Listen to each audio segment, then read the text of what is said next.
Saya ini bukan dengar dari orang lain. Saya dengar dari mulutnya Prabowo.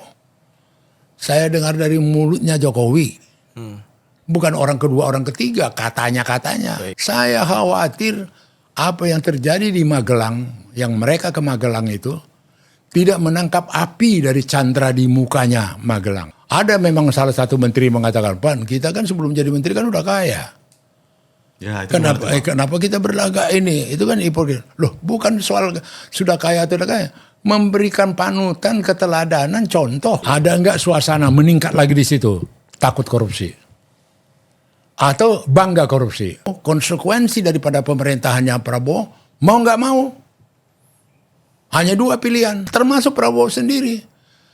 Dengan dia punya hobi kudanya yang 100 miliar, sorry. Kandangin itu. Jangan main-main loh, Kapolda Jawa Timur. Dia kalau nangani perkara ini. Ada nggak kita pernah dengar itu? Apa itu? Ya ini prototipenya Yusuf. Iya. Apa itu Magelang? Prototipenya Jenderal Nasution.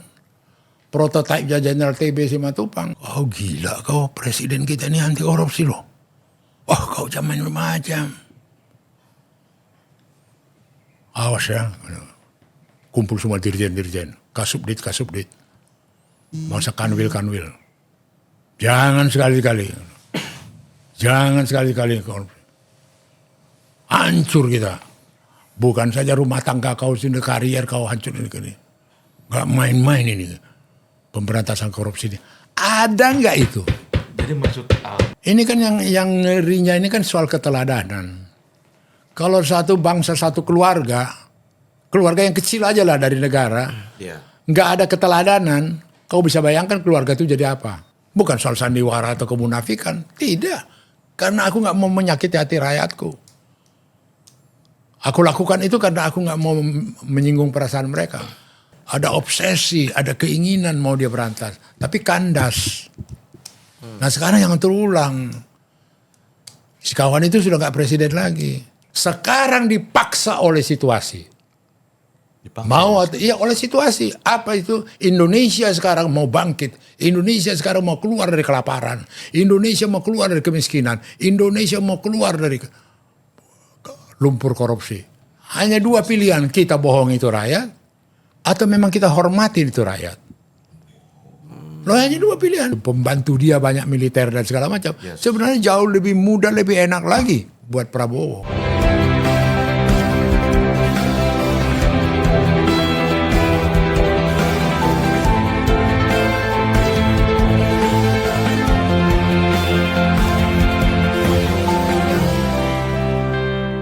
Kembali lagi di podcast Keadilan TV bersama saya Jerry Dan saya Arif. Episode spesial nih Bang Da. Spesial pilkada. Spesial, kalau ngelihat, bukan, ada juga sedikit. Kalau ngelihat suasana kita studio, kita berkesempatan di kediaman politisi senior dan wartawan senior. Udah lama Bang ya? Beliau Lama.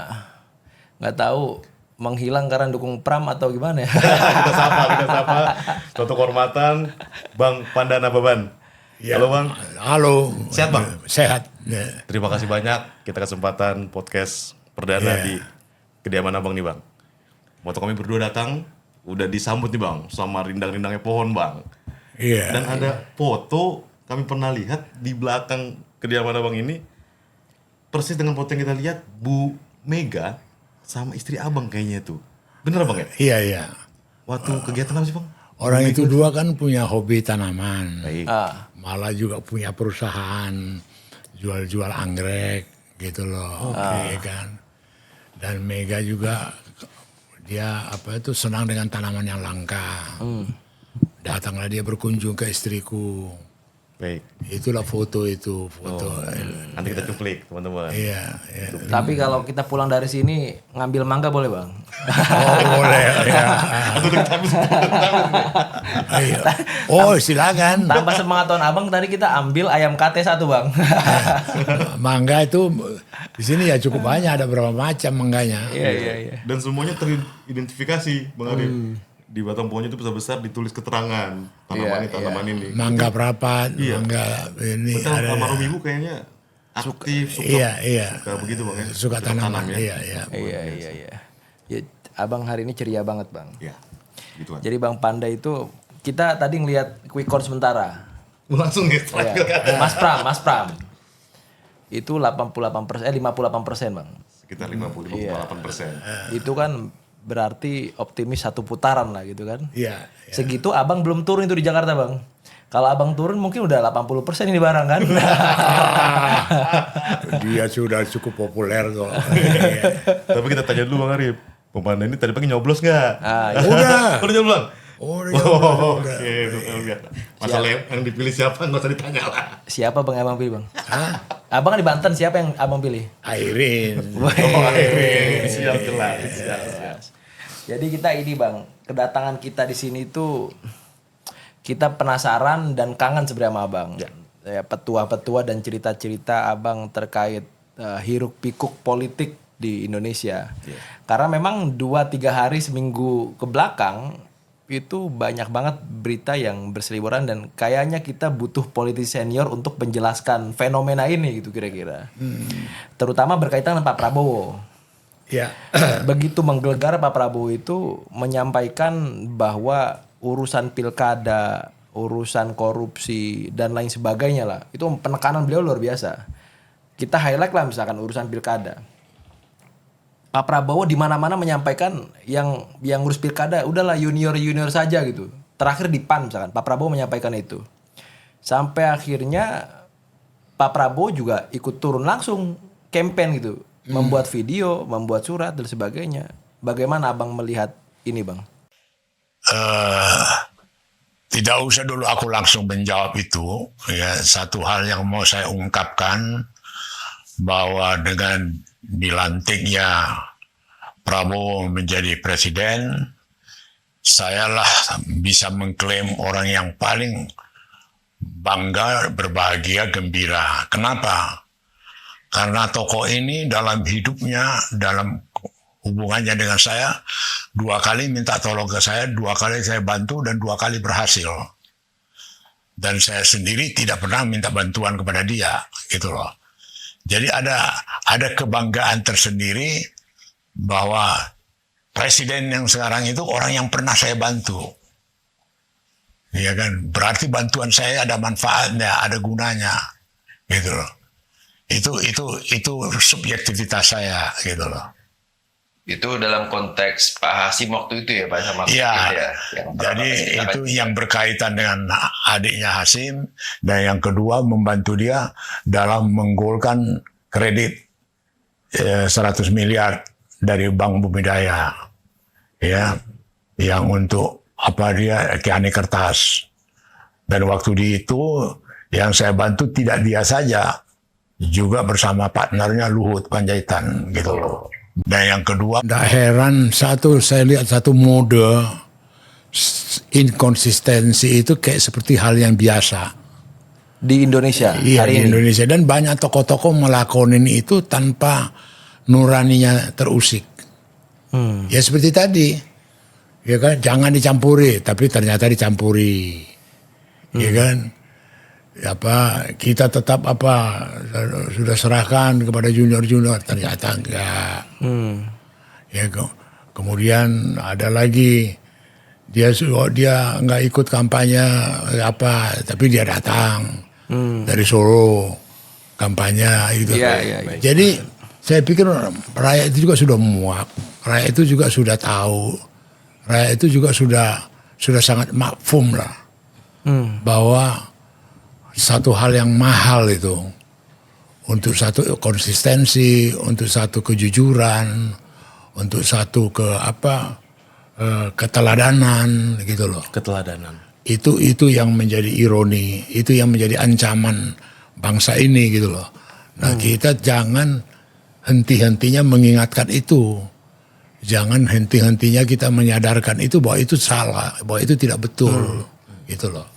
Tapi melalui rangkaian cerita yang tadi saya sampaikan, Bang, Abang kan udah jauh kenal Pak Prabowo dari awal ya.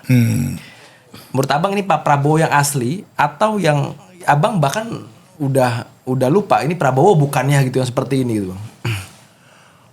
Kalau saya lihat sekarang terus terang aja, dari apa yang diucapkan, dinyatakan oleh Prabowo dalam beberapa kesempatan, terutama masalah korupsi, yang sampai diuber ke lubang semut, sampai ke antariksa dan sebagainya, tekad yang ada pada dia. Dan kemudian aku risau antara realita dan kenyataan, antara retorika dengan fakta, pelaksanaan, itu saya risau.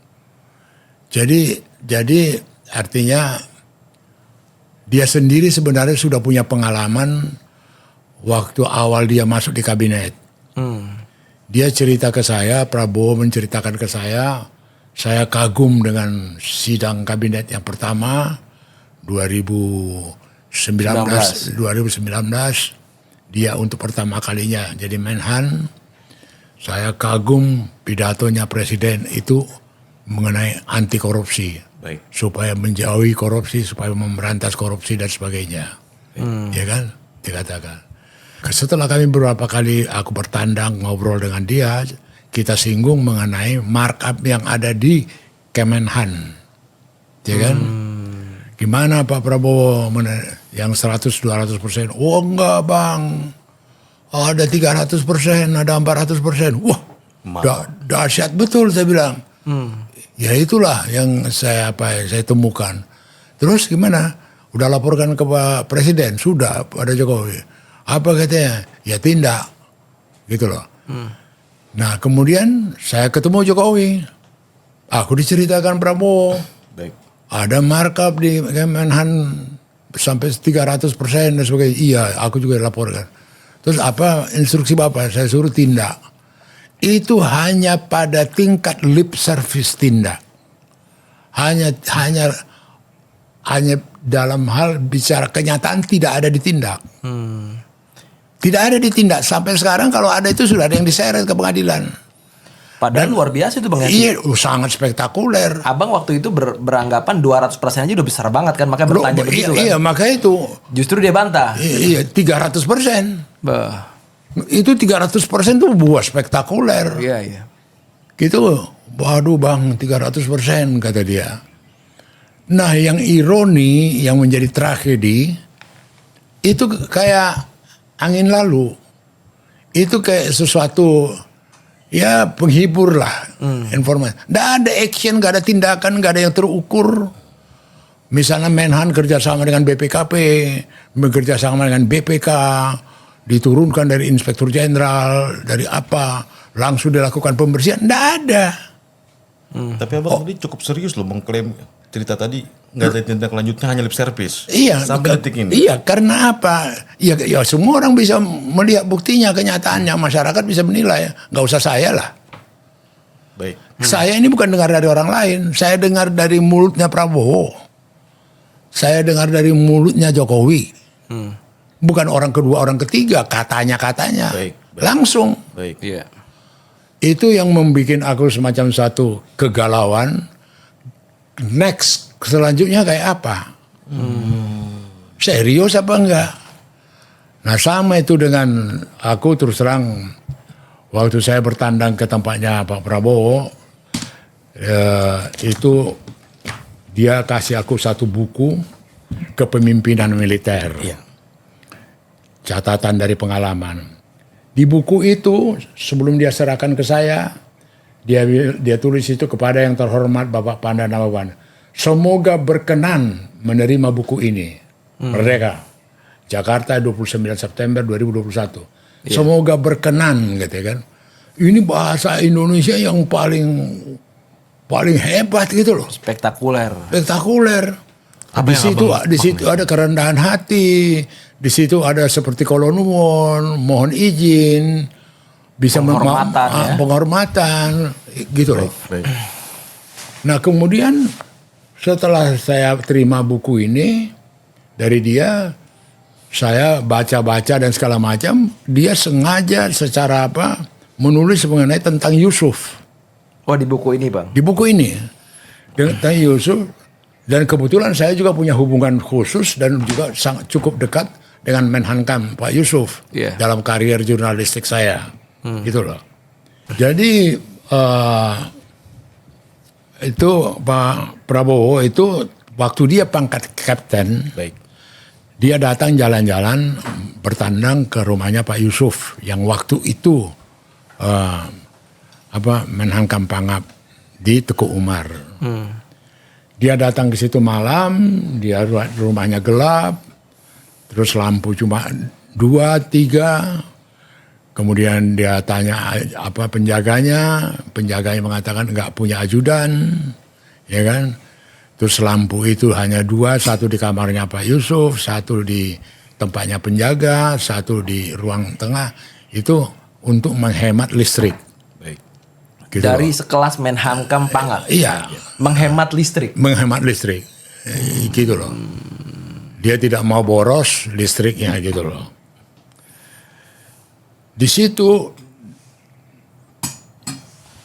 dijelaskan Prabowo di buku itu penampilan beliau yang sederhana. Jenderal Yusuf ini. Iya.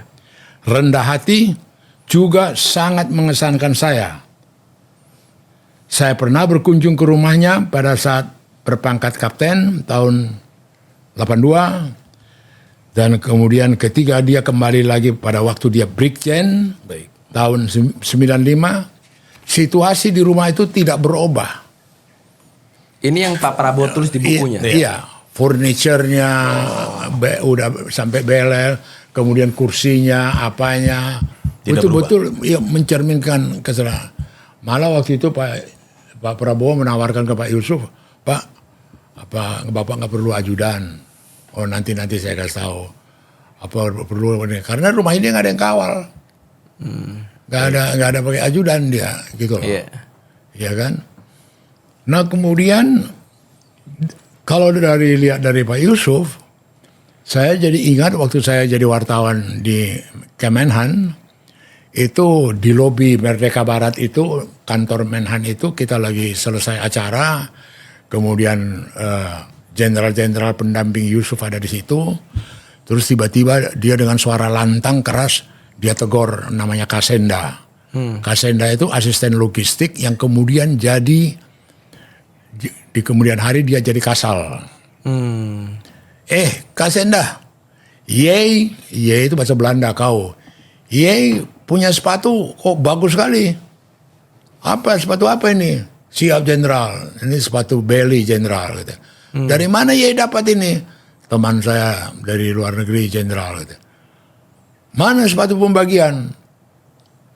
Saya nggak pakai jenderal karena keras, menggigit katanya. Kata Kasenda. Kasenda. Loh, saya juga menggigit keras. Kau bikin kapas. Gitu loh. Iya kan? Saya tidak mau lihat dia besok pakai ini lagi. Gitu kan? Iya. Abang menyaksikan itu? Iya, Teguran itu? Iya, Pak Kasenda itu? langsung dia ini kan. Oke. Jadi maksudnya kalau benar yang dikatakan oleh Prabowo ini Di buku itu? dan Yusuf jadi teladan dan contoh dari dia, tercerminlah tingkah lakunya Prabowo dengan itu. Seharusnya begitu.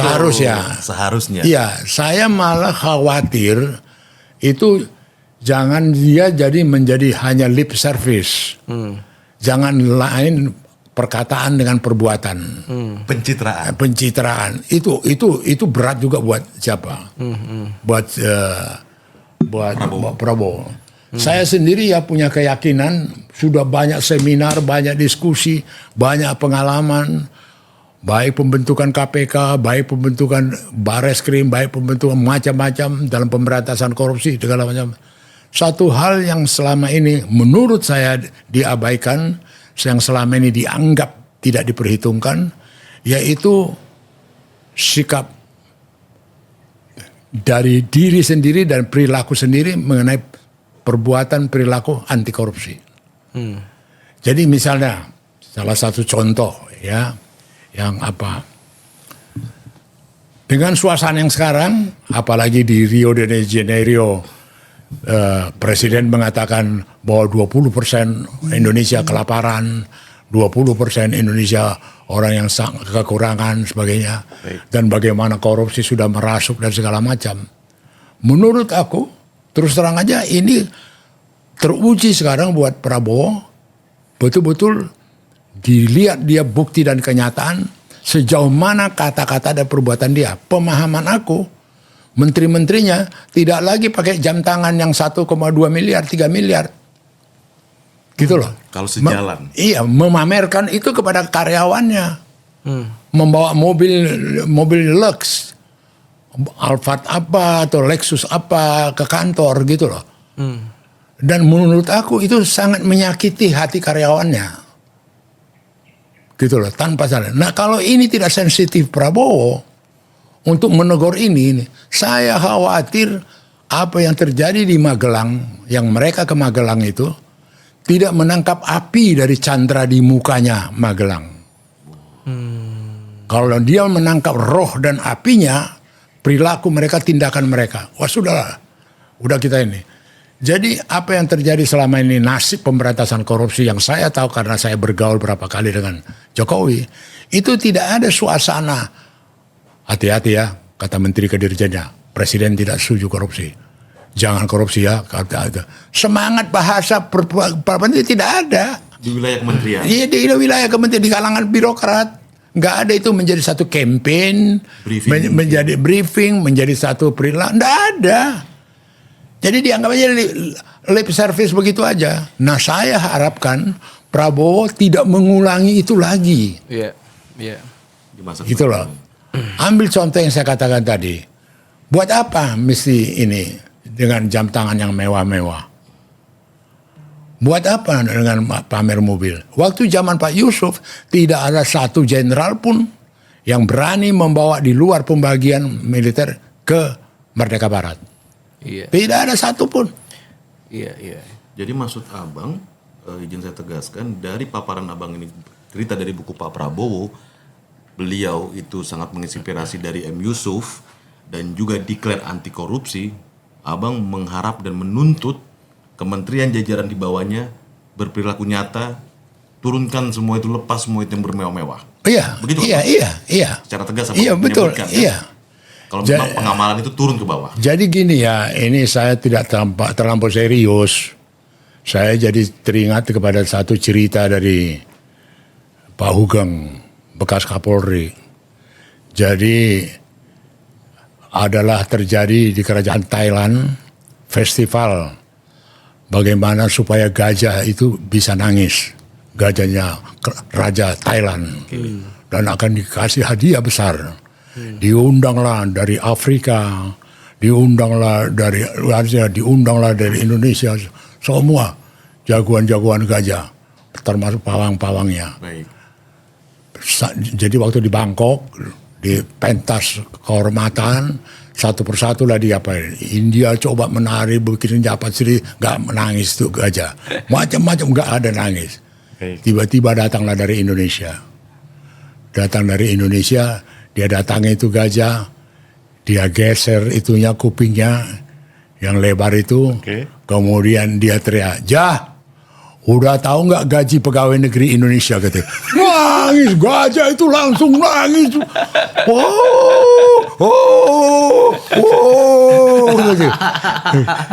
Gaji dari Indonesia. Iya itu aja.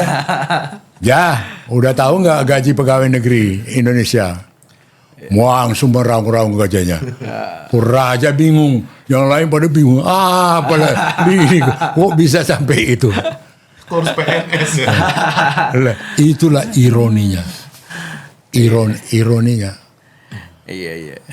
Bagaimana bisa dengan suasana tekad dari betul-betul Prabowo yang betul-betul mau dia katakan itu, terus anak buahnya masih pameran. Iya. Pamer kekayaan, pamer ini, kemudian istri-istrinya malam minggu bisa bersihin kuku di Hong Kong, kemudian makan apa sashimi pergi ke Jepang, kemudian dengan tas yang mewah, dengan apa yang apa. Itu harus betul-betul dia mau, itu rombak. Iya. Harus betul-betul revolusi, gitu loh. Ini bukan soal hipokrit. Ada memang salah satu menteri mengatakan, "Pan, kita kan sebelum jadi menteri kan udah kaya. Ya, itu Kenapa kita berlagak ini?" Itu kan hipokrit. Loh, bukan soal sudah kaya atau tidak kaya. Memberikan panutan, keteladanan, contoh. Mempengaruhi supaya tidak ini. Karena apapun kegembirapan, apapun kemewahan itu sangat merangsang, kayak narkoba itu sangat merangsang untuk melakukan korupsi. Sangat merangsang, menggoda. Gitu loh. Tapi Bang, izin Bang, gue berpikir nakal Bang. Di masa Presiden Jokowi kan berhasil Bang Apa ya? menampilkan kesederhanaan. Iya, lihatlah sekarang apa yang realita yang dialami, kenyataannya. Kalau untuk showbiz udah jago lah dia, friend gua nih, ya kan, jago lah dia untuk Masih penampilan. ada di ruangan foto Pak Jokowi juga, Bang? Iya, penampilan apalah dia, ya kan. Artinya kan kita mesti menangkap masyarakat ini mana yang real kesederhanaan, mana yang real kesederhanaan pencitraan. Gitu dong Bang. Nah, kalau kita sayang kepada bangsa ini, kalau kita memang mau menyelamatkan bangsa ini, kita jauhilah pencitraan. Kita menukiklah kepada satu realita. Gitu loh. Iya. Ada enggak suasana meningkat lagi di situ? Takut korupsi. Atau bangga korupsi. Marah seorang anak muda teenager kepada bapak ibunya, kenapa bapaknya tidak bisa beli Rubicon buat dia? Kok yang temannya ini, kok sama-sama kerja di tempat yang sama? Kok bapaknya bisa ini, kok bapakku kok nggak bisa? Dia protes bapaknya. Dia kesel sama bapaknya. Bisa nggak diperhitungkan yang begitu-begituan? Gitu loh. Jadi ini bukan soal hipokrit atau munafik atau main sandiwara. Tidak. Iya. Konsekuensinya. Ada satu hal yang akhirnya saya ambil dari podcastnya di Romi Bang. Gus Romi itu menyampaikan sama lah kritiknya terhadap Pak Prabowo. Ayo dong Pak Prabowo. Pak Prabowo bisa nggak jangan naik Alphard, jangan naik Lexus waktu 2014 ya Pilpres. Karena kelebihan Pak Prabowo semuanya lebih, kecuali Pak Prabowo nggak bisa hidup sederhana waktu itu. Kritiknya Gus Romi ya. Kalau saya nggak salah. Dan Pak Prabowo waktu itu jawab, ya saya nggak mau membohongi rakyat, dibilang. Biasa saya pakai Alphard, ya saya akan tetap pakai Alphard. Saya nggak mau pakai Innova, saya nggak mau pakai Avanza tadi. Yang biasa saya pakai Lexus ya harus pakai Lexus. Saya nggak mau membohongi rakyat. Inilah saya, kata Pak Prabowo. Bagaimana tanggapan abang terhadap itu? Kalau saya sangat jauh daripada substansi. Ini bukan soal membohongi rakyat. Ini merubah satu pola yang tidak sehat. Apa itu? Menunjukkan kemewahan. Walaupun dia punya kemampuan. Jadi ini bukan soal bohong atau tidak berbohong. Edukatif nggak itu? Baik nggak itu? Contoh panutan nggak itu? Kalau aku pakai jam tangan 2 miliar, bagus nggak? Aku udah dari dulu pakai jam tangan yang mahal. Masa sekarang udah ini? Konsekuensi jadi menterinya Prabowo, konsekuensi daripada pemerintahannya Prabowo, mau nggak mau, hanya dua pilihan. Satunya kata dengan perbuatan dan tindakan, atau klise, sandiwara, mengulangi apa yang dilakukan oleh Jokowi. Itu aja. Berarti benang merahnya, kalau aku boleh tangkap dari narasi abang ini, abang menganggap bahwa ketika seorang itu sudah memiliki jabatan di negara, maka banyak yang harus dikorbankan. Kesadaran itu yang harusnya muncul. Iya. Dengan melihat masyarakat yang hari ini ada di Indonesia. Iya. Jadi karena lihat kenyataan, kemudian bagaimana susahnya memasukkan uang sekolah, susah, bagaimana kemudian menjamin pendidikan anaknya, dan segala macam, dengan suasana yang sangat keprihatinan dan sebagainya. Gara-gara itu, solider terhadap itu. Bukan soal munafik, bukan soal sandiwara. Bukan soal kebohongan. Itu yang namanya pengorbanan. Iya, berkorban loh. Yang biasa aku pakai Lexus nggak pakai Lexus lagi. Gue berkorban. Yang biasa aku weekend atau malam minggu gue ke Tokyo, atau gue makan sashimi ke ini, atau gue cukur rambut atau apa di Singapura. Tidak lagi. Kenapa? Karena aku kabinetnya Prabowo. Aku tidak. Termasuk Prabowo sendiri. Dengan dia punya hobi kudanya yang 100 miliar. Sorry. Kandangin itu. Loh iya dong. Iya, kandangin. Jangan tunjukkan nanti setelah tidak presiden kasih keluar lagi. Iya. Loh enggak, ini masalahnya sekarang soal pilihan ini. Sikap pilihan apa yang mau kita ini kan untuk memberikan satu jaminan pembuktian ya kan, kepada rakyat.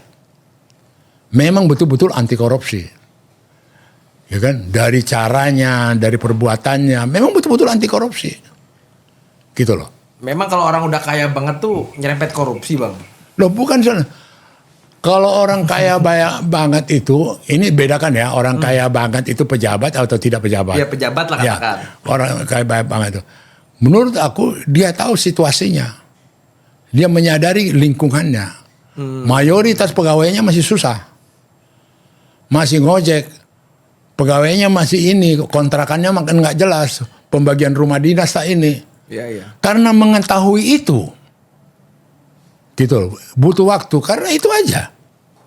Oh. Tapi kalau tidak tersentuh dan kemudian tidak ada getaran batinan daripada itu, ya sudah, pakailah. Wah, dari dulu aku udah pakai Lexus. Masa saya mau ganti? Ya enggak lah, aku nggak mau munafik.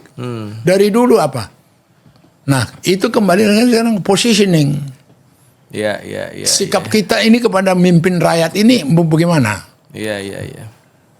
Dan kalau bicara sebab akibat Bang, Abang sebagai tokoh senior lah kita anggap, sejauh mana Bang memaknai kesederhanaan itu erat kaitannya dengan anti korupsi? Kalau sederhana berarti jauh dari. Jadi kalau orang sederhana itu tidak tergiur lagi pada materialisme. Tidak tergoda lagi.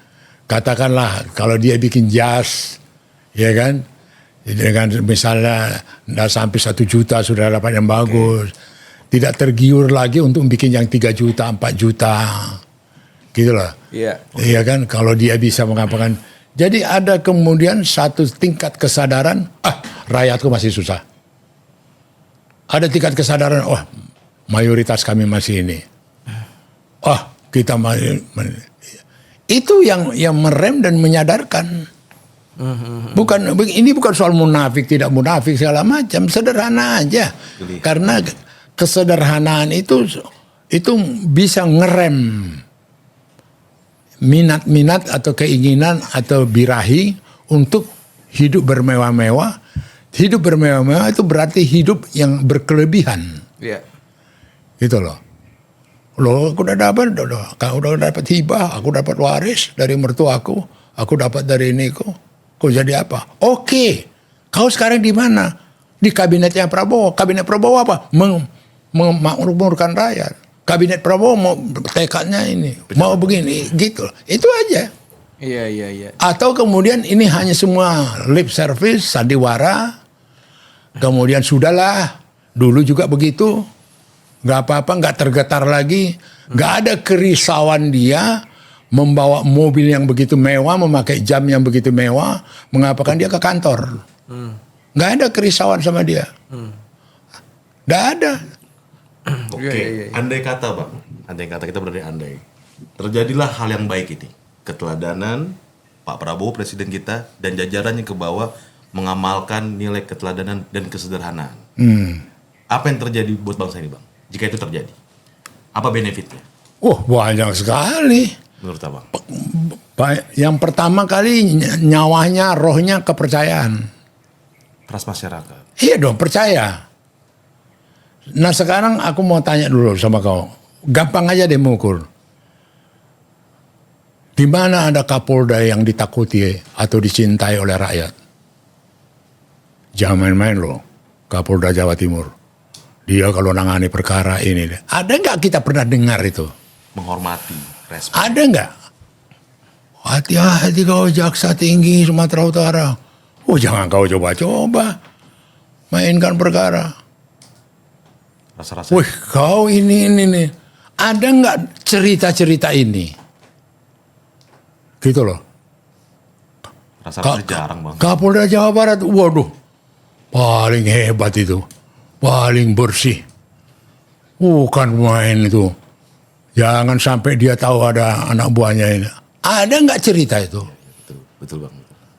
Yang ada Kapolda Jawa Barat lagi bikin villa di puncak. Nah, kan gitu kan.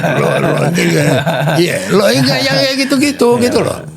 Trust tadi ya. Nah bangsa ini kalau mau maju, mau ini segala macam seperti obsesinya Prabowo, dirampasi, dicuriin harta rakyat dan segala macam, di ini kan segala macam, harus ada sikap dasar dulu. Iya. Iya, sikap dasar.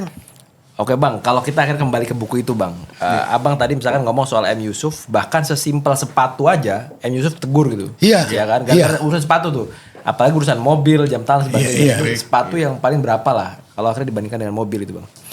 Situasi kala itu orang tuh takut nggak sama M Yusuf? Sangat takut. Kalau misalkan narasi abang tadi, Jadi beda takut dengan segan. oh ya segan nggak sama Yusuf? Segan betul. Hati-hati Pak Yusuf begini misalkan. Iya. Artinya ya dia menjadi panutan, menjadi teladan. Maka itu saya kagum dengan yang dibuat oleh Prabowo di buku ini. Pikiran saya ndak usah lah dulu 50%, 20%, jadi 30% dari buku ini dia tangkap rohnya dan apanya. Buat aku udah hebat Udah gitu loh. dahsyat ya.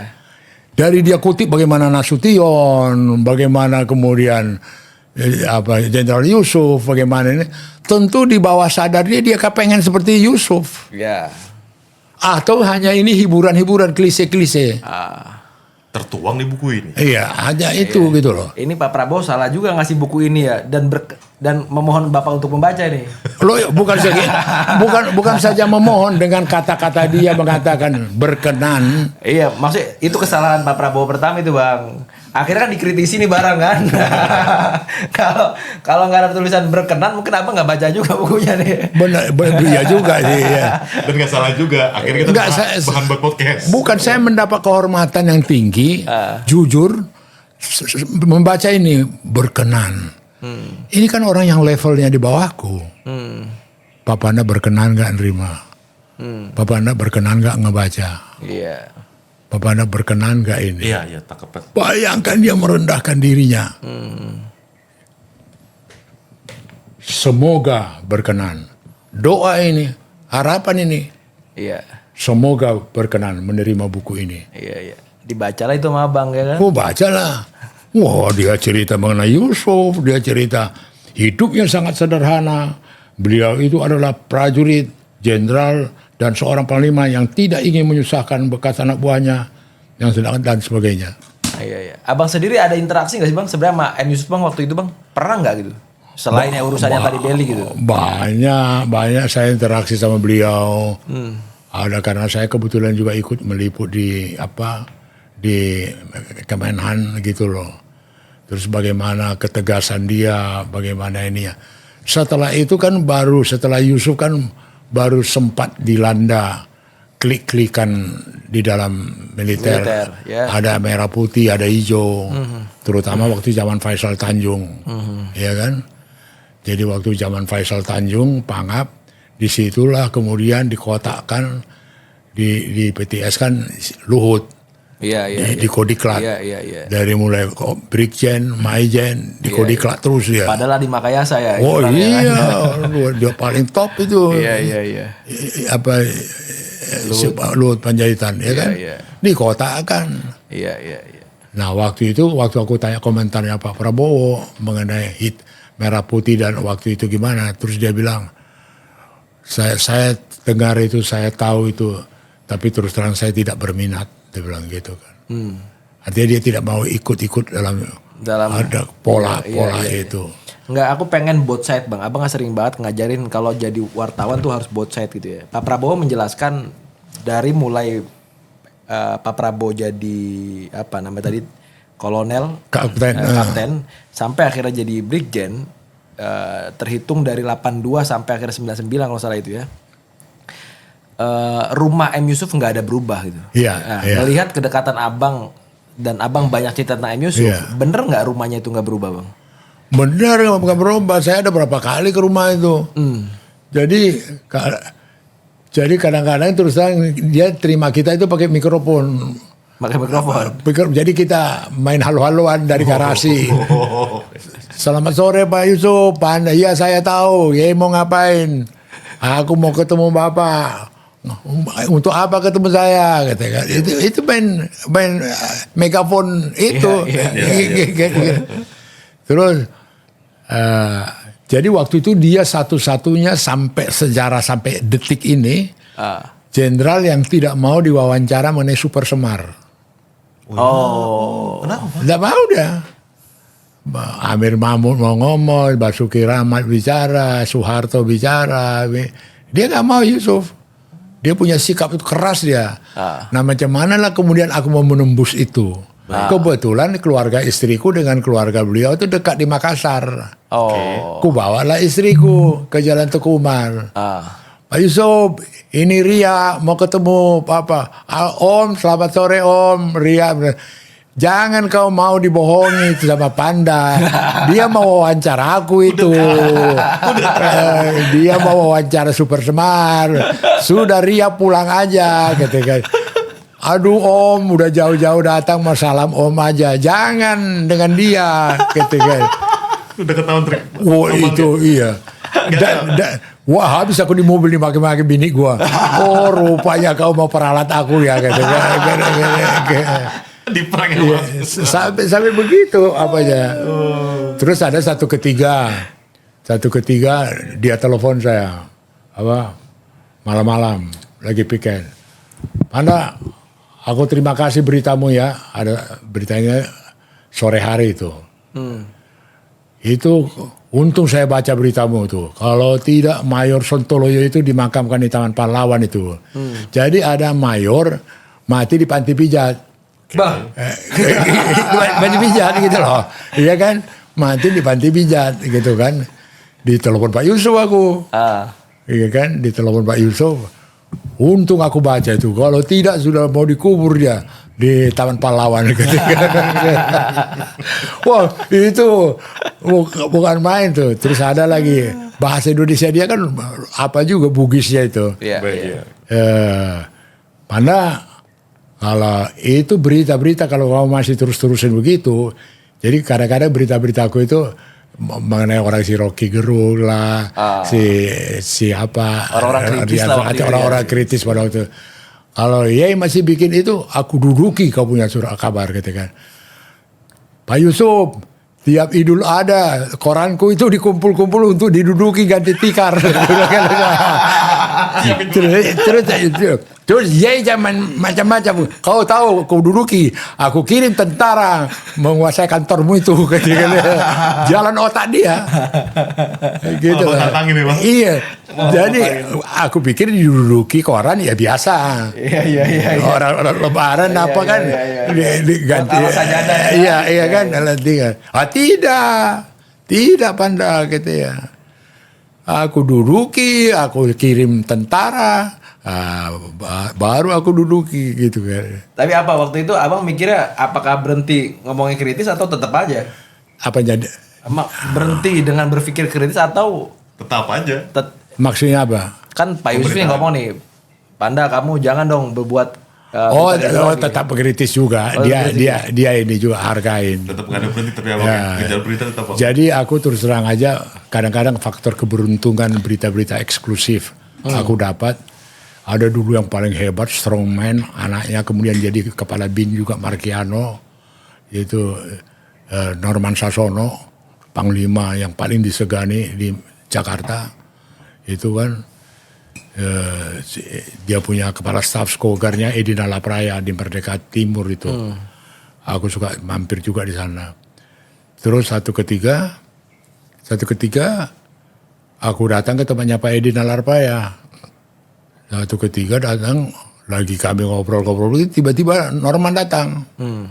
Norman datang sudah nggak pakai tongkat komando, sudah nggak pakai merah di sininya. Aku sudah dipecat Bugis itu katanya kan. Siap Jenderal. Kenapa Jenderal? Saya nggak tahu. Aku sekarang bukan panglimamu lagi katanya. Aku pun hampir pangsan dengar di situ. Dapat berita besar gua kan. Hampir pangsan. Terus mohon maaf, saya Pak permisi. Tidak, kau dengar, kau wartawan di sini. Kau dengar ini. Apa ininya kan.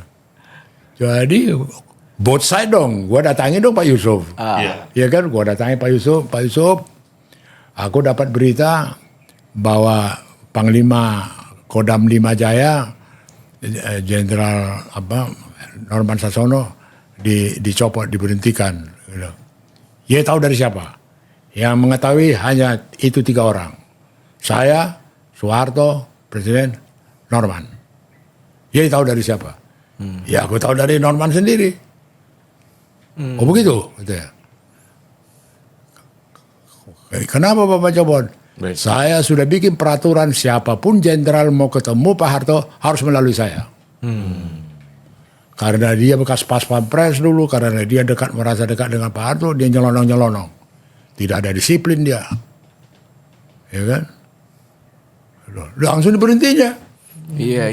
Gara-gara nyelonong ke Soeharto langsung. Iya, Soeharto. Bah, tegas banget berarti M. Yusuf Wah, waktu itu. tegas.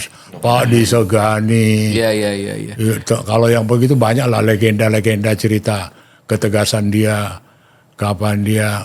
Nah, dalam konteks hari ini Bang, ini kan Abang tadi berharap bahwa peristiwa di Magelang pasca dilantik itu kan peristiwa yang seharusnya diwarisi apinya, semangatnya, Betul, bukan betul. abunya kan itu Bang. Iya, Posisinya betul. di situ, Iya. Bang. Bisa nggak sih minimal soal disiplinnya dan sebagainya atau apa Bang? Abang memandang peristiwa di Magelang ini? Saya sebenarnya dengan gembira optimis dengan peristiwa di Magelang. Karena saya datang dengan positive thinking. Bahwa itu ada satu itikat baik, konsolidasi, refreshing, mengingatkan apalagi milih Magelang. Iya. Gitu loh. Dengan harapan dari Magelang itu mereka menangkap bukan saja rohnya, aura daripada kejuangan Magelang sebagai candra di muka itu meresap kepada seluruh anggota kabinet. Gitu. Apa itu? Ya ini prototipenya Yusuf. Iya. Apa itu Magelang? Prototipenya Jenderal Nasution. Prototipenya Jenderal TB Simatupang. Prototipenya ini. Iya. Jauh dari materialisme, jauh dari kemewahan, jauh dari ini. Ya itu risiko. Kalau enggak jangan jadi panglima kau. Iya. Jangan jadi Kapolda kau, jangan jadi apa kau gitu loh. Ini sangat menentukan sukses tidaknya Prabowo ke depan. Kalau dia bermain kaki dua atau dia bermain tidak konsisten, tidak tegas dalam menentukan pilihan, itu akan confuse. Iya. Dan kemudian nasibnya seperti kepemimpinannya Jokowi. Iya. Ya nggak ada. Dan ini juga dirasakan oleh Prabowo sendiri. Begitu dia cerita ke saya di sidang kabinet korupsi dan segala macam, apa yang terjadi? Memecahkan rekodnya dengan siapa? Dengan SBY. 5 menterinya ditangkap. Iya. Ya kan? 1 yang dari PDI, hari itu 1-2 dari Nasdem. Iya. Ya, kemudian ya 2 dari Gerindra. Iya. Jadi omongan dan apa itu nggak ada makna, nggak ada. Oh gila kau presiden kita ini anti korupsi loh. Oh kau jangan macam. Awas ya, kumpul semua dirjen, kasubdit, bangsa kanwil. Jangan sekali-kali korupsi. Hancur kita. Bukan saja rumah tangga kau sini, karier kau hancur ini. Gak main-main ini. Pemberantasan korupsi ini. Ada nggak itu? Jadi maksud Abang di jajaran kementerian itu harus ada briefing mingguan, contoh untuk mengingatkan kembali, refreshing bukan kembali. soal briefing mingguan aja. Contohnya Bang. Membuat itu menjadi favor, membuat itu menjadi culture, membuat itu menjadi satu the way of life. Membuat itu. Kalau nggak omong kosong. Kayak sekarang nih Bang, kan udah mulai di program memperdengarkan lagu Indonesia Raya Bang, tiap jam 10. Contohnya kan udah ditetapkan. Nah kaitannya dengan ini berarti harus ada Iya. bukti konkret. Kalau yang kayak kegiatannya dong, gitu-gitu sudahlah kita nggak kalah lah. Seremoni, kiasan, kemudian makna apa. Ceramah-ceramah. Udah nggak kalah lah kita, ya kan. Cuma sekarang kan yang itu yang saya bilang yang terukur, langsung dirasakan. Loh kenapa? Wah bapak gue udah nggak berani sekarang. Keras ini anti korupsi ini. Wah ini apa saya nih, di kalangan ibu-ibu juga ngomongan begitu. Jangan kau tunjukkan Hermes kau itu. Jangan kau ini. Bisa suamimu susah nanti. Bisa apa. Favor ini ada nggak? Kalau mau betul-betul totally korupsi mau diberantas, dasar dulu. Dasar dulu. Mental dulu. The way of life, the way of thinkingnya. Iya. Itu dulu. Jadi abang ingin mengatakan datanglah dia ke rumah, ngobrol dia sama istrinya, contoh bang. Iya. Kok nggak dipakai jam tangan mahal pak? Misalkan contoh. Iya. Dia harus jawab, abis dari Magelang, saya dapat pelajaran. Gitu. Iya betul. Iya harusnya begitu tuh ya bang ya. Iya. Itu yang harus diharapkan. Gitu. Iya. Ini kan yang ngerinya ini kan soal keteladanan. Kalau satu bangsa, satu keluarga yang kecil aja lah dari negara, nggak ada keteladanan, kau bisa bayangkan keluarga itu jadi apa? Iya benar. Ibunya nggak bisa jadi teladan, bapaknya nggak bisa jadi teladan, nggak usahlah dulu abangnya, nggak usah adiknya. Mau jadi apa? Semua datang dibangun keseharian dengan kemunafikan. Kemudian saling inti, ngeri itu satu keluarga begitu. Jadi gini bang, ketika menteri-menterinya masih hidup bermewah-mewahan, ketika menterinya masih menggunakan tas-tas yang harganya ratusan juta bahkan miliaran atau jam tangan sebagainya, maka secara otomatis itu merupakan penolakan terhadap Pak Prabowo yang ingin keteladanan itu diterapkan di Indonesia ya? Iya. Iya kan? Iya. Dan di sini juga kita harapkan Prabowo kritis, Prabowo juga bisa melihat secara objektif, Iya. ya kan? Kan pidato dia paling lugas, pidato dia bahasa Indonesia yang sangat baik, sangat terang benderang gitu loh. Alangkah lebih indah lagi antara kata dengan perbuatan satu dalam kenyataan gitu loh. Iya. Itu aja ini satu kata dengan perbuatan. Benar bisa terjadi nggak itu? Atau hanya omon-omon ya kan? Iya, itu terakhirnya di situ. Ini terus terang aja dari dia milih tokoh-tokoh ini itu ada dream sama dia. Ada mimpi sama Prabowo. Dia one day dia mau seperti Yusuf. One day aku mau seperti Nasution. One day aku mau seperti ini. Bahwa sudah dia terlanjur sekarang punya kuda, punya ini, oke lah. Tapi karena dia presiden yang datang dengan tekad dia yang baru, kandangin semua itu. Tahan semua gitu. Bukan soal sandiwara atau kemunafikan. Tidak. Karena aku gak mau menyakiti hati rakyatku. Aku lakukan itu karena aku gak mau menyinggung perasaan mereka. Aku lakukan itu karena aku solider dengan penderitaan mereka. Aku lakukan jadi pengorbanan itu karena aku ingin juga membesarkan hati mereka. Iya. Gak bisa ku kasih mereka materi, paling tidak kebanggaan ku kasih ke mereka. Dahsyat. Tapi rasa-rasanya pesimis bang, apa yang tertuang Prabowo di buku ini dengan tindakan nyata yang telah dilakukan Pak Prabowo dengan membuat video dukungan salah satu paslon di pilkada. Ya itu cuplik satu lah. Antara kata dan perbuatan sudah bisa kita. Loh, maka itu kita tidak habis-habisnya untuk mencoba mengingatkan. Saya juga terus terang menyampaikan ini semua, dia tahu bagaimana keapaan saya, harapan saya, optimisme saya, kecintaan. Dia tahu kehangatan pergaulan kita kayak apa. Ya toh? Waktu mereka berdua ketemu di MRT dengan Jokowi, kemudian dia datang dari jauh ditinggalkan Jokowi makan, dia dapatkan aku. Dengan bangga dia salam aku, dia ini karena aku, dan terima kasih banyak atas peristiwa itu. Itu starting awal keterlibatan aku langsung dengan dia. Iya. Gitu loh. Dan kemudian itu yang saya bilang sampai dia cerita ke saya 300-400 markup. Itu kan karena ada diskusi. Iya. Enggak ujuk-ujuk iseng-iseng ketemu. Gitu, enggak, ada diskusi. Iya. Ada obsesi, ada keinginan mau dia berantas. Tapi kandas. Nah sekarang yang terulang. Si kawan itu sudah gak presiden lagi. Iya. Sekarang di tangan dia komando. Dia buktikan sekarang. Iya. Dan dia buktikan. Jadi, saya optimis Prabowo punya kemampuan. Iya. Saya optimis Prabowo bisa menyatukan kata dengan perbuatan. Saya optimis dia akan mental switch. Akan melakukan satu perubahan mental. Yang biasa hidup dengan kegemerlapan, hidup dengan keriaan, keapaan, menjadi menahan diri. Menahan diri karena janji sumpah presiden dan pidato-pidato dia. Gitu loh. Sebenarnya dia gak suka dengan itu, tapi terpaksa. Karena apa? Dia udah ngomong. Disitulah kesatria. Satu kata dengan perbuatan. Iya, Iya kecuali hanya pengen bikin sor ya kan. Betul, terkecuali. Iya betul. Iya.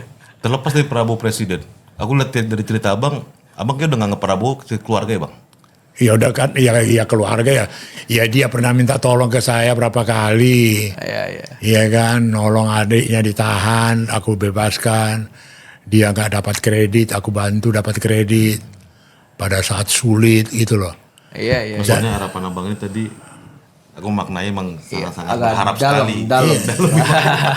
Mau konfirmasi ke Loh, depan. maka itu saya masih punya optimisme ya, apalagi ya sorry, bukan karena kebetulan hampir bersamaan dengan aku, latar belakang keluarga itu hampir banyak kesamaan. Cerita. Ya bangsa Hollandse spreken bahasa Belanda, ya kan, bagaimana pendidikan bapak aku, bagaimana pendidikan bapak dia, Iya. ya bagaimana kebiasaan di rumah, bagaimana ininya, hampir banyak kesamaan. Iya. Gitu loh. Jadi artinya hidup mewah, hidup berkecukupan, hidup itu udah dari sono-sononya. Sekarang dipaksa oleh situasi. Oleh situasi. Apa itu? Indonesia sekarang mau bangkit. Indonesia sekarang mau keluar dari kelaparan. Indonesia mau keluar dari kemiskinan. Indonesia mau keluar dari lumpur korupsi. Dipaksa situasi. Apa itu dipaksa? Yang biasanya aku nunggang kuda, nggak naik kuda lagi aku. Yang aku pakai mobil mewah, nggak pakai mobil mewah lagi aku. Iya. Dan kita harus memaksa diri kita Iya, bang. iya, dengan aku selama ini gemerlapan hidupku dengan apa, tidak lagi. Gitu loh. Wah, itu legenda. Iya. Legenda.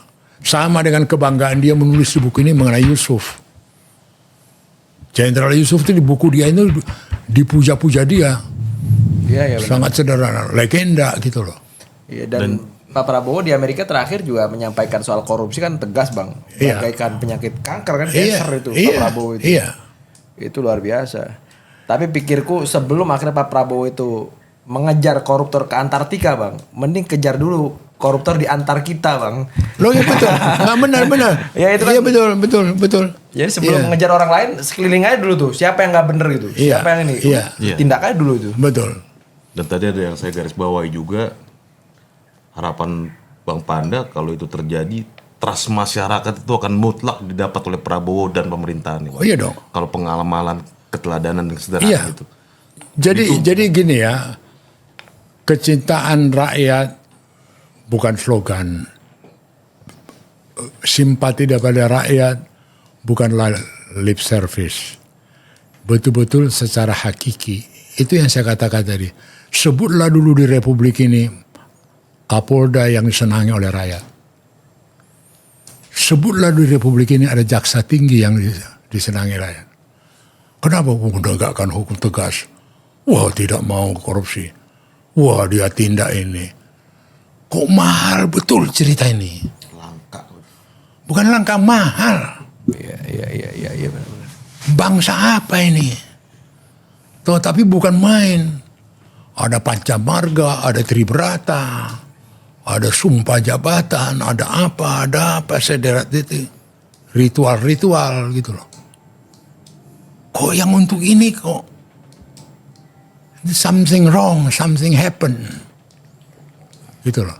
Nggak bisa dibiarkan begitu aja. Saya terus terang akan juga tetap akan berteriak, Prabowo, apa yang kau pidatokan di DPR? Apa yang kau pidatokan di beberapa acara mengenai soal korupsi dan segala macam. Dan apa yang ceritamu ke saya mengenai markup di Kemenhan. Gitu loh. Itu semua ingin pembuktian. Tindak lanjut, Iya, realisasi. hanya dua pilihan, kita bohong itu rakyat, atau memang kita hormati itu rakyat. Loh, hanya dua pilihan. Kita bohongi ya itulah, omon-omon lah, apalah. Iya kan? Atau kita hormati. Karena rakyat laku nggak pakai kuda lagi. Karena rakyat laku nggak pakai mobil, pakai apa sekarang? Mobil apa itu? Maung. Karena rakyatlah aku ini. Karena rakyatlah. Rakyatku ini 20%. Dia bicara di Rio de Janeiro. Masih kelaparan. 20% masih dalam kemiskinan. Apa yang dikerjakan si Jokowi 10 tahun ini? Loh enggak ini. Karena yang dilakukan Jokowi klise-klise. Dan kita terpukau. Kita terhipnotis. Antara perbuatan dan kenyataan. Ya kan? Oke Bang, izin aku jadi ada pertanyaan baru nih Bang Arif. Masalah konsistensi Bang. Andai kata Prabowo, pengamalan, keteladanan, dan kesadaran itu segera dimulai beliau. Apa yang mau Bang sampaikan kepada Presiden kita Prabowo masalah konsistensi Bang? Karena kan turbulensi politik ini, labirin politik, kesesatan, tantangan itu kan pasti akan selalu terjadi Bang. Menjadi penghadang konsistensi kita masalah keteladanan dan kesederhanaan. Apa yang mau Abang sampaikan kepada Prabowo untuk menjaga jika itu dimulai sekarang ini? Saya pikir sangat sederhana ya. Dia juga butuh masukan-masukan dari teman-teman dia yang dekat, teman-teman yang dia tahu yang tidak punya konflik interest, gitu. Dan bagaimana juga saya pikir dengan kasat mata, dengan contoh yang terang benderang mengenai ini teladan atau ini tidak teladan. Bukan satu yang didiskusikan lagi. Sudah automatically, sudah semua terang benderang. Oh ini teladan. Berarti Ini tidak bisa jadi teladan. Jangan ditiru-tiru ini. Jangan diapakan ini. Lihat ya, akibatnya ini. Lihat ini. Itu enggak usah lagi. Dari asetnya nggak perlu lagi. Berarti peran ring satunya Prabowo cukup sentral juga dong Bang? Sangat sentral. Ini sangat sentral. Dia sekarang ini sangat menentukan sekali. Dan kemudian ya banyak yang mengatakan apa ya, maksud aku bahwa dalam perjalanan karier politik seperti dia nggak ada duanya. Dua kalah, kemudian bisa menang, kemudian bisa ini, nggak ada contoh lain lagi, nggak ada. Ya. Gitu loh. Mau nggak mau, berarti ada sesuatu yang istimewa sama dia. Iya. Janganlah yang istimewa ini dinodai. Gitu loh, itu aja harapan kita. Dan ini PR besar sebenarnya bukan hanya untuk Pak Prabowo tapi untuk kelompoknya di kalangan Persis, Iya, persis. itu udah sampai. Iya. Gendang dari kelompoknya itu hanya dua, menjerumuskan dia, membantu dia, atau ini. Iya kan aku kalau kita dalami memang Pak Prabowo ini sangat menjunjung tinggi soal militer ya. Menterinya banyak dari militer Bang. Yang kedua yang dipilih adalah Magelang, bukan Lido yang misalkan Akademi Kepolisian misalkan. Artinya militer ditunjukkan di depan betul gitu. Iya. Ya kalau akhirnya ini mereng-mereng bukan hanya Pak Prabowo tapi satu instansi dan kelompoknya juga akhirnya. Iya, tapi yang diwariskan militer, yang diwariskan ke kita oleh pendiri bangsa ini juga bapak-bapak militer dan segala macam adalah kesederhanaan, kejujuran. Tidak aneh. Cuman sebut aja. Apa yang diwariskan Nasution, apa yang diwariskan Gatot Subroto, apa yang diwariskan oleh TB Simatupang, apa yang diwariskan oleh Jenderal Yusuf, apa yang mereka ini kan. Dan seharusnya lebih mudah Pak Prabowo ya. Iya, iya. Karena sudah banyak contoh-contoh yang bisa diikutin gitu. Iya, iya, Tetapi betul. beliau udah tuliskan di bukunya gitu. Iya. Aku terus terang, apa ini buku ini? Apa mendorong aku menjadi lebih mendalami, mengenali ini. Dan buku ini aku anggap satu buku yang sangat serius mengenai kepemimpinan, dan kemudian memilih judul-judul tokoh-tokoh yang dipilihnya. Iya.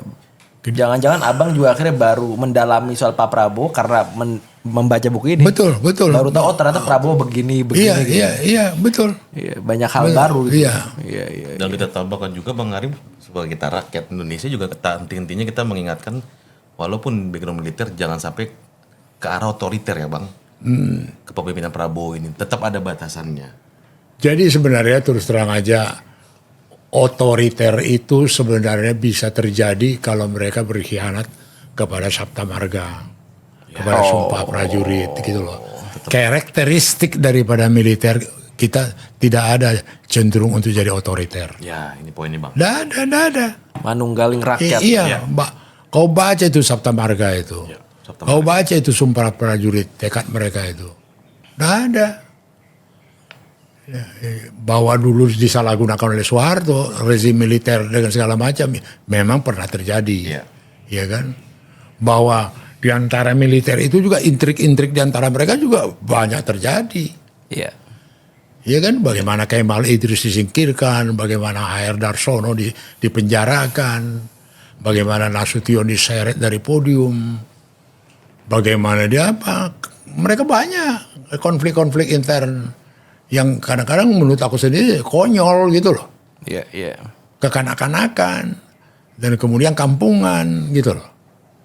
Tapi itulah karakternya. Dan satu hal, kekuatan kita itu, keikhlasan TNI ini kalau sudah pensiun, mereka nol, nggak mau campurin lagi. Beda dengan di Thailand. Di Thailand masih, atau di negara-negara lain, warlord. Itu. Aku sekarang bekas panglima, terus pensiun aku. Biasa mana bisa lagi ku atur koramil, atau ku telepon Dandim, siin lu kau. Dan dia ngerti nggak nih bapak ini? Iya. Itu karakter di kita ya Pak ya. Loh itu yang udah ditempa, udah dibentuk itu. Iya. Itu hebat kita punya TNI ini. Iya. Dalam loyalitas dan apanya gitu. Nah sekarang, seperti tadi kau katakan tadi, pembantu dia banyak militer dan segala macam. Yes. Sebenarnya jauh lebih mudah, lebih enak lagi buat Prabowo. Iya. Lebih powerful dia. Ada small group dia. Iya, ada small group yang punya karakter, yang punya pendirian. Nah, maka begitu dia bawa ke Magelang, begitu dia bawa ke Chandra di Muka, pembentukan karakteristik militer, wah, makin besar harapan saya. Ini leadershipnya, kepemimpinannya, ke arah dari tujuan apa ini, wah, meyakinkan ini gitu loh. Tetapi kita harus tetap waspada. Jangan-jangan itu cuma klise. Jangan-jangan itu cuma sandiwara satu babak. Sandiwara. Iya, terharu naik Hercules, nenteng tas sendiri, terus pakai loreng, terus Rupanya pakai sama juga ya. Iya, sama. Wah, ngeri itu. Iya. Itu mesti tetap waspada itu. Itu namanya pengkhianatan kepada rakyat ya Bang. Loh, pengkhianatan lah, ini tipu lah. Iya. Perlu kita garis bawahi itu. Iya dong, itu penipuan lah itu. Kalau itu terjadi ban hitam berarti nih Bang. Kalau itu berarti ban hitam nih Prabowo ya. Kalau dia iya dong. Iya. Bang, tapi kalau di negara lain gimana Bang? Maksudku gini. Soal tadi misalkan kita punya anak kita kadang menuntut misalkan. Ini akhirnya menjadi hal yang cukup membuat kita resah gitu. Iya. Gaji kita 5 juta, anak kita minta Alphard kan. Ini kan menjadi penyakit hari ini. Aku nggak usah jauh-jauh lah. Yang ku pelajari Siap Bang? Malaysia. Malaysia itu dasar awalnya itu basisnya sudah ada pegangan. Kalau dia kapten, dia hanya boleh punya skuter. Kalau dia mayor, boleh dia punya jeep. Televisinya ukuran 12 inch. Ini dan apa. Sampai ke situ. Sampai ke televisi? Iya, Malaysia. Sampai ke situ. Jadi kalau ada di luar tuh aneh. Loh, masih mayor kok udah mobil ini. Masih kapten kok masih ini. Jadi keanehan. Itu sendiri ngerem. Sistem itu kan. Apa sih sulitnya kita bikin satu sistem? Gitu loh. Malaysia, aku sudah studi banding ke Malaysia, mempelajari itu. Jadi tergantung kepangkatan sampai di TV juga ukurannya. Iya. Kulkasnya, yang di rumah itu, gitu loh. Polisinya bea cukainya, petugas pajaknya. Itu saling apa itu? Sistem itu mengkontrol, sistem itu mengapakan gitu. Iya. Itu Malaysia. Ditambah pejabat di sana tingkat kesadarannya juga tinggi ya Bang. Loh iya, sebenarnya kita bisa lakukan itu. Gitu loh. Bisa kita kalau ini kan saya mau apa enggak? Itu yang kita harapkan daripada Prabowo. Prabowo, tolonglah satu kata dengan perbuatan. Prabowo, lakukanlah yang seperti yang dinyatakan, ditekadkan. Prabowo, hati-hati. Jangan kemudian itu hanya jadi lip service. Prabowo, kesederhanaan itu jaminan, garansi. Sikap mental untuk menahan tidak korupsi. Menahan diri untuk tidak korupsi. Iya. Dan orang yang bermewah-mewah, Iya. anti korupsi adalah omong kosong ya Bang. Itu lihat tingkat korupsi yang apa terjadi di Malaysia. The system mengapakan? Itu loh. Iya. Memang mereka meniru dari Inggris, Malaysia. Jadi semua polisinya, birokrasinya, apa ya semua di standar. Jadi sistem yang berlaku sosial di betul itu menjadi alat kontrol. Gitu loh. Jadi Bang Arif, podcast ini sederhana sebenarnya Bang kita bahasnya. Iya. Keteladanan, kesederhanaan, tanpa kesadaran dari pejabat. Tapi dikulitin sama tokoh senior kita secara dalam daging dari tokoh Loh, senior. bukan Secara begini. dalam maknanya baru ditangkap. Enggak, aku terus terang bergairah lagi, tergiur lagi, bersemangat lagi lihat sikap Prabowo ini. Iya. Gitu loh. Lihat sikapnya, omongan, retorikanya, ketegasannya, mau berantem. Tinggal sekarang, betul nggak? Mau. Jalan nggak? Mau nggak? Mau. Nah, indikator yang saya pakai sederhana sekali.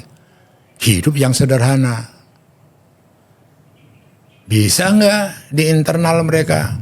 Aku minta semua tidak ada istri pejabat pun yang pakai Hermes. Pakai apa? Memamerkan kepada ini. Karena ibu-ibu masih dalam keadaan susah dan segala macam. Iya. Aku tidak ada mau lagi yang begini. Aku tidak begini. Aku tidak mau lihat lagi ini. Begini dan sebagainya. Itu aja. Dalam on system. Wow, dahsyat. Ditambah kudanya Prabowo itu kandangin dulu ya Bang. Oh iya dong. Karena emang mau. Oh iya dong. Ada sikap moral. Fundamental. Jadi dari dulu aku udah pakai kuda. Nanti kuda aku jadi sakit. Atau kuda aku jadi apa. Ini risiko. Risiko, konsekuensi. Pengorbanan. Jadi soal pilihan. Iya. Gara-gara aku jadi presiden, yang dipaksa oleh rakyat aku hidup sederhana, yang dipaksa, ya sorry. Maaf dulu. Ya. Aku simpan dulu kudaku. Aku simpan dulu niku. Aku udah taruh sini ya Bang, banyak rumputnya Bang.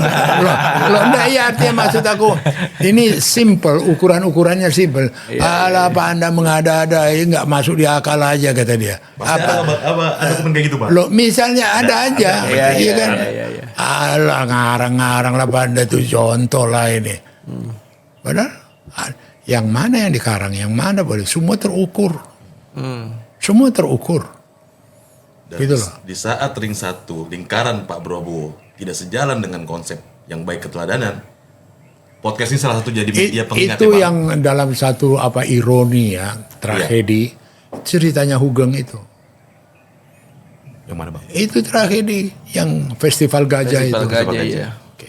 Tragedi itu. Gajah, udah tahu nggak gaji pegawai negeri Indonesia? Oh anjir, gajah anjir. Oh, Kalau Hugeng masih hidup hari ini Bang, cerita beda tuh Bang. Gimana tuh? Gajah tahu nggak kelakuan pemimpin Indonesia hari ini?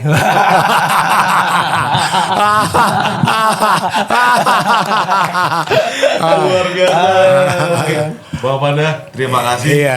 atas paparannya dan juga penjelasannya luar biasa dari tokoh senior kita dan wartawan senior Panda Nababan. Iya. Salam sehat. Kita akan terus podcast bersama beliau. Iya. Dan terakhir buat Pak Prabowo, semoga podcast yang luar biasa mengingatkan kita dari rakyat Indonesia bisa ditonton, didengar, dan diambil maknanya. Iya. Luar biasa. Demikian podcast bersama Bang Panda Nababan. Terima kasih Bang. Sehat selalu. Sama. Buat teman-teman yang belum subscribe, silahkan subscribe Kita Keadilan TV dan silakan kirim komentar dan pandangannya. Tunggu kami di podcast berikutnya. Terakhir, salam persatuan Indonesia. Merdeka. Merdeka. Jika berkenan dalam pembicaraan yang akan datang, kita berbicara mengenai kepemimpinan militer dari Prabowo yang ada kaitannya dengan suri teladan yang dia nyatakan seperti Jenderal Nasution, Jenderal Yusuf dan sebagainya. Bagaimana interaksi mereka, bagaimana roh dan makna yang ditangkap oleh Prabowo dari senior-seniornya itu.